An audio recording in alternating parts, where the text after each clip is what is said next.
Hello प्यारे बच्चों, कैसे हैं आप? Very warm welcome to all of you for today's lecture. प्यारे बच्चों, आपकी नीट या जेईई की तैयारी कैसी चल रही है? मुझे पूरी उम्मीद है कि आप बहुत ही हार्ड वर्क कर रहे होंगे ताकि आपका रैंक बहुत ही अच्छा आए, और आपको करनी भी चाहिए, क्योंकि जब मेरिट लिस्ट बनती है तो उसमें एक एक नंबर मैटर करता है। एक नंबर ज़्यादा आने से रैंक बहुत ऊपर चला जाता है और एक नंबर कम आने से रैंक बहुत पीछे रह जाता है। तो इसलिए you should work very hard. और आपकी तैयारी में आपकी सहायता करने के लिए ये मैं वीडियोस डाल रहा हूँ जिनका नाम मैंने रखा हुआ है हाई यील्ड पॉइंट सीरीज़, और आज इस सीरीज़ का वीडियो नंबर 20 है। और टॉपिक आज का है सिंपल हार्मोनिक मोशन 3। और इसका नाम मैंने सिंपल हार्मोनिक मोशन 3 इसलिए रखा क्योंकि इसके दो वीडियो मैं पहले डाल चुका हूँ, simple harmonic motion 1 and simple harmonic motion 2। और सिंपल जो दूसरा वीडियो डाला था उसमें जो लास्ट पॉइंट था सीरियल नंबर, वो था 16। तो आज मैं शुरू कर रहा हूँ फ्रॉम सीरियल नंबर 17, क्योंकि ये तीनों वीडियो आपस में कॉन्टीन्यूटी में हैं। तो सबसे पहले let us understand what is a spring pendulum. A point mass suspended from a massless spring constitutes an ideal spring pendulum। लेकिन याद रखो, ना तो कोई स्प्रिंग मासलेस हो सकता है और ना ही कोई मास पॉइंट साइज का हो सकता है। Therefore, it is not possible to realize an ideal spring pendulum in actual practice. And therefore, in actual practice, is small heavy mass suspended from a light spring। मास का साइज छोटा हो, वो heavy हो, और जो स्प्रिंग है वो light हो, जितना हल्का हो सकता है वो हो, may be regarded as a spring pendulum. और जैसे मैंने देखिए ये फिगर बनाई है, इसमें मैंने एक स्प्रिंग को सस्पेंड किया from rigid sport from the point S, और इसके नीचे एक ब्लॉक सस्पेंड किया जिसका मास है स्मॉल एम।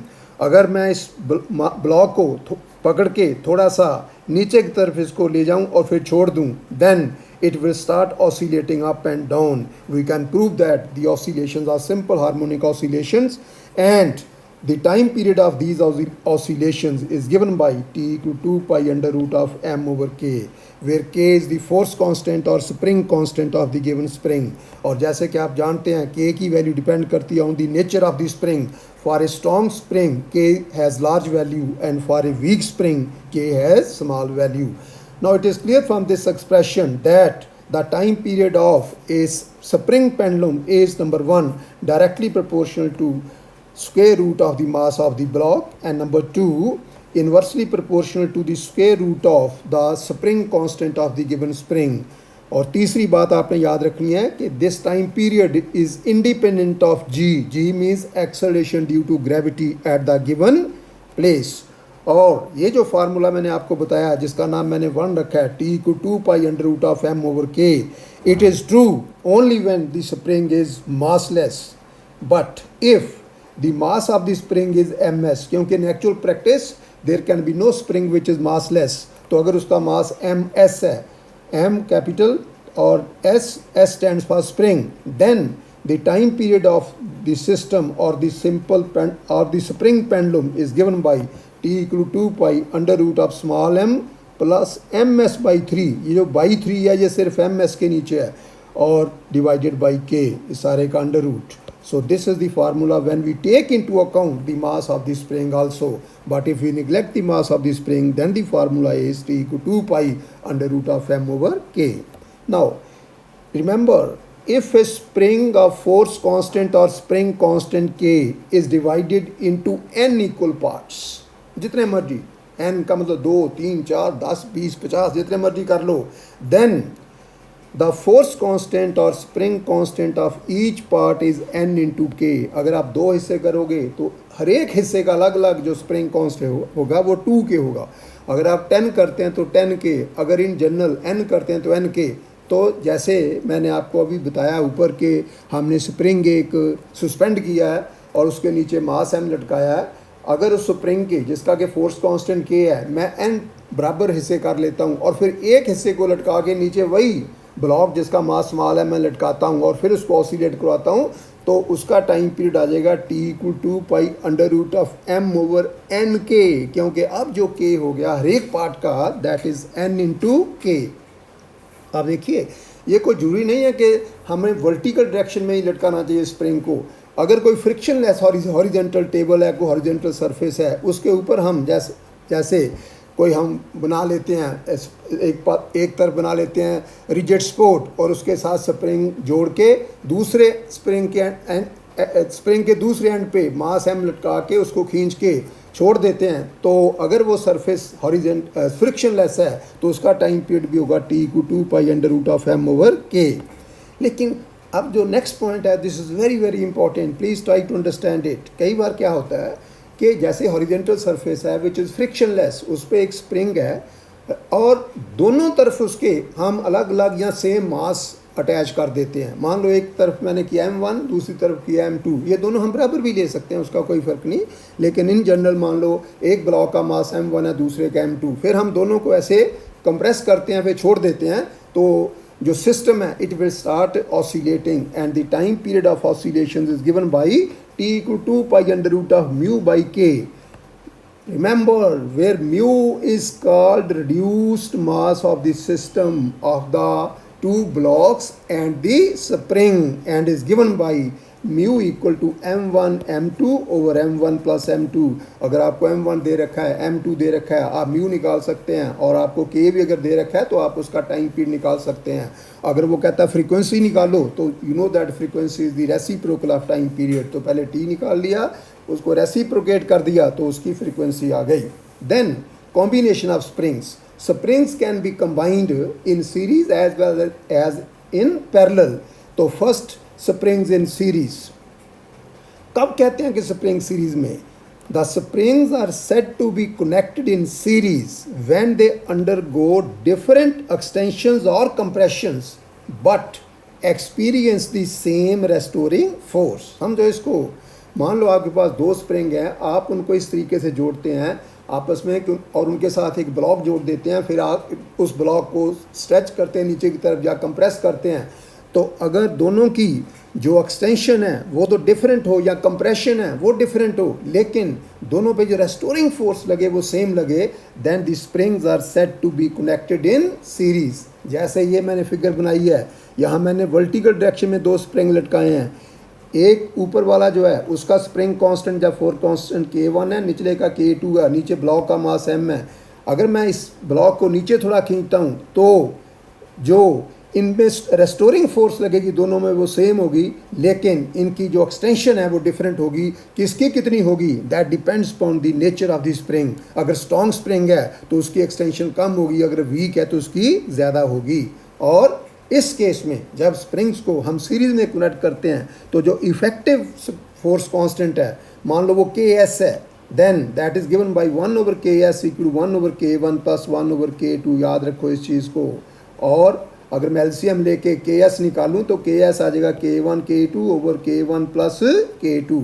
और अगर ऐसे अरेंजमेंट में मैं इसको ऑसिलेट कराऊं सिस्टम को और उसका टाइम पीरियड देखना चाहूँ कितना है, then that is given by T equal to pi under root of M over Ks। अब ना तो K1 अलग लेना ना K2 अलग लेना है, हमने लेना है दोनों का effective spring constant when they are connected in series, जिसका नाम मैंने रखा Ks। अब Ks की यहाँ वैल्यू पुट कर दो तो टाइम पीरियड आ जाएगा 2 pi into under root of M into K1 plus K2 over K1 into K2। और जरूरी नहीं कि वर्टिकल डायरेक्शन में ऐसे जोड़ें तो ही सीरीज़ में होते हैं। जैसे ये मैंने बनाया है, नीचे ये हॉरिजॉन्टल सरफेस है, ये वाला फ्रिक्शन लेस है ये, और दो स्प्रिंग्स ऐसे जोड़ दिए, एक का फोर्स कांस्टेंट K1 दूसरे का K2, और उनके साथ ऐसे एक ब्लॉक लगा दिया। Even now the springs are in series. अब अगर मैं इस ब्लॉक को थोड़ा सा मान लो स्ट्रेच करता हूँ, ऐसे राइट की तरफ लेके जाता हूँ, फिर छोड़ देता हूँ, तो ये सिस्टम ऑसिलेट करना शुरू कर देगा और इसका टाइम पीरियड उतना ही होगा जितना कि ऊपर मैंने आपको बताया। क्योंकि इस केस में भी स्प्रिंग सीरीज़ में है तो जो इफेक्टिव फोर्स कांस्टेंट आएगा वो Ks आएगा, which is given by Ks equal K1 K2 over K1 plus K2। Then the second way of connecting springs is springs in parallel. अब कब कहते हैं हम स्प्रिंग्स इन पैरेलल? तो ध्यान से सुनो ये line, springs are said to be connected in parallel if they suffer same extension और compression but experience different restoring forces.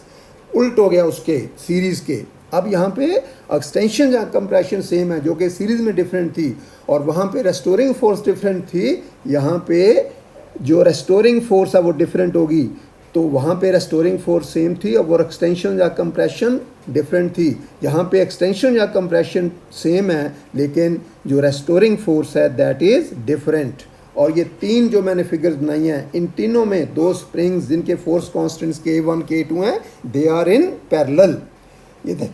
ये देखिए, अगर वर्टिकल डायरेक्शन में करना है तो ये K1 K2 नीचे ब्लॉक है जिसका मास m है, और हॉरिजेंटली ये ऐसे किया तो भी, या ऐसे कर सकते हैं कि जो ब्लॉक है उनको उसको दोनों स्प्रिंग के बीच में मैंने यहाँ पे लगा दिया तो भी ये दोनों जो हैं, क्योंकि अगर मैं मान लो ये जो ब्लॉक है मास m वाला, इसको राइट की तरफ लेके जाता हूँ through a small distance x, तो जो K2 फोर्स कांस्टेंट वाला स्प्रिंग है it will get compressed through a distance x, और जो K1 फोर्स कांस्टेंट वाला it will get extended through the same distance x। तो इसका मतलब जो एक्सटेंशन होगी इस केस में वो सेम होगी लेकिन रेस्टोरिंग फोर्सेस डिफरेंट होंगी। क्यों?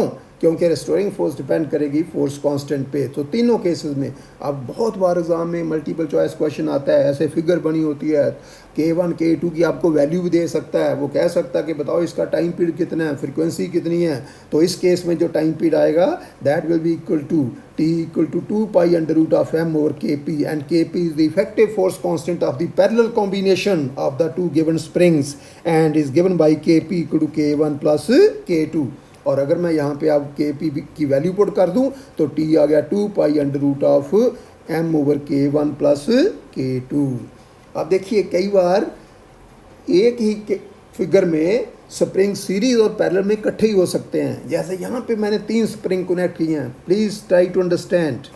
ये जो 2 स्प्रिंग्स हैं जिनके फोर्स कांस्टेंट या स्प्रिंग कांस्टेंट K1 K2 हैं, ये आपस में पैरेलल में है, और ये जो तीसरा है नीचे ये उनकी पैरेलल कॉम्बिनेशन के साथ सीरीज में है। अब देखिए K1 K2 क्योंकि पैरेलल हैं तो उनका इफेक्टिव हो जाएगा K1 प्लस K2। ये बिल्कुल वैसे ही है जैसे हम इलेक्ट्रिसिटी में करते हैं resistance in series and parallel. तो कई बार पैरेलल कॉम्बिनेशन के साथ आगे सीरीज में होते हैं, कई बार सीरीज के साथ आगे पैरेलल में होते हैं। बिल्कुल वैसे ही यहाँ पे K1 K2 की पैरेलल कॉम्बिनेशन के साथ K3 फोर्स कांस्टेंट वाला स्प्रिंग जो है दैट इज़ इन सीरीज। तो K1 और K2 का इफेक्टिव फोर्स कांस्टेंट बन गया K1 प्लस K2, और आगे उसके साथ सीरीज में किया गया K3।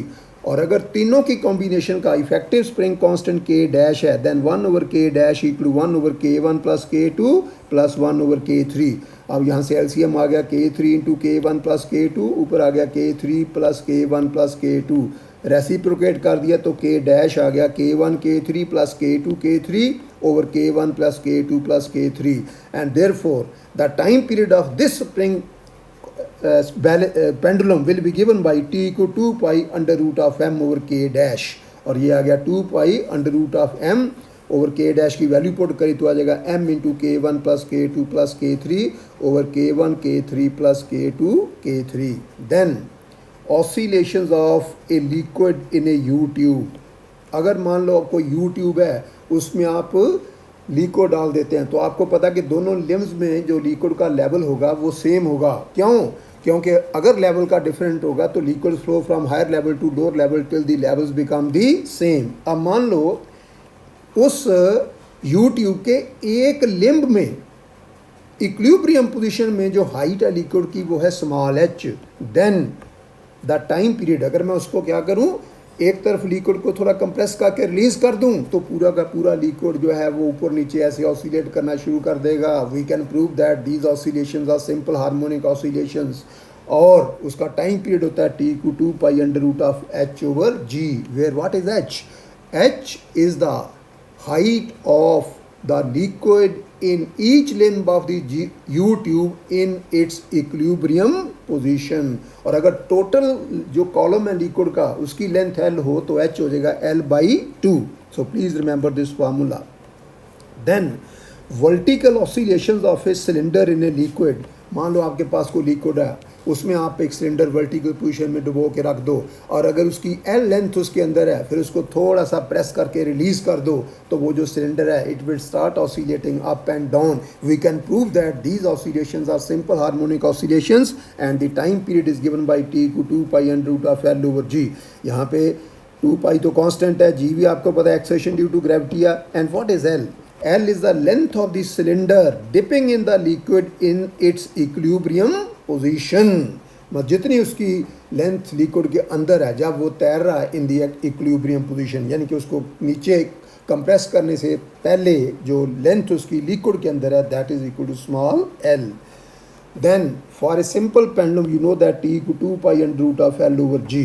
अब कई बार पूछ लेते हैं ग्राफ कैसा होगा between time period and length, time period and under root of length, time period and acceleration due to gravity, time period and under root of acceleration due to gravity और 1 over under root of acceleration due to gravity. तो देखिए कितना आसान है ये जो T को 2 pi under root of L over g, इसका मतलब T is directly proportional to under root L. पहली चीज़ तो ये आ गई.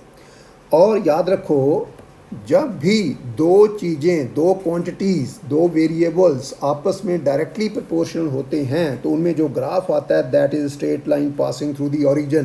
तो इसलिए अगर हम अंडर रूट एल को ले लें अलॉन्ग एक्स एक्सिस और टी को ले लें अलॉन्ग वाई एक्सिस, तो graph will be a straight line passing through the origin and having non zero slope. अच्छा, फिर अगर मैं स्क्वेयर कर दूँ तो आ जाएगा T square proportional to 4 pi square into L over ji. Under root खत्म हो जाएगा, तो इसका मतलब T square proportional to L आ गया.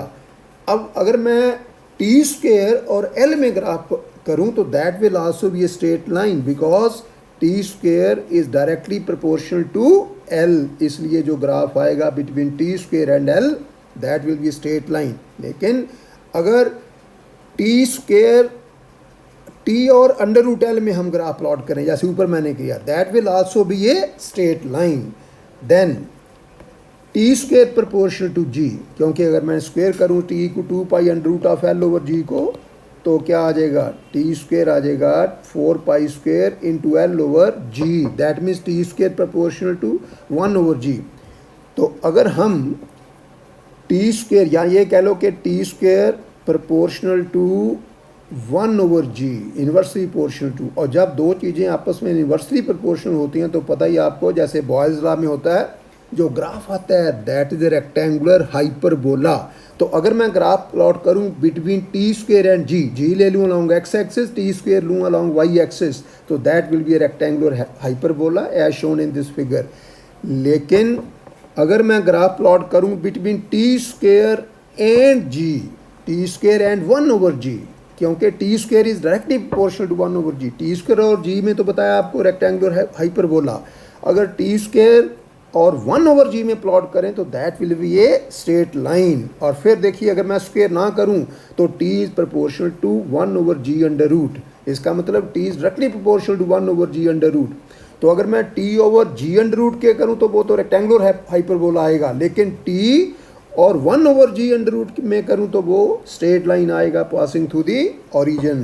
Then again T is directly proportional to under root of L over g.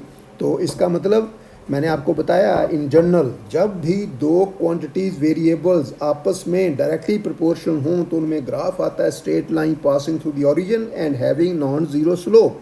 तो अगर हम टी और अंडर रूट एल बाई जी में ग्राफ प्लॉट करें so that will be a straight line passing through the origin. So that's all in this video. I hope you must have enjoyed my video. Please like, share and subscribe to my channel. Stay home, stay safe, stay healthy. Thank you very much.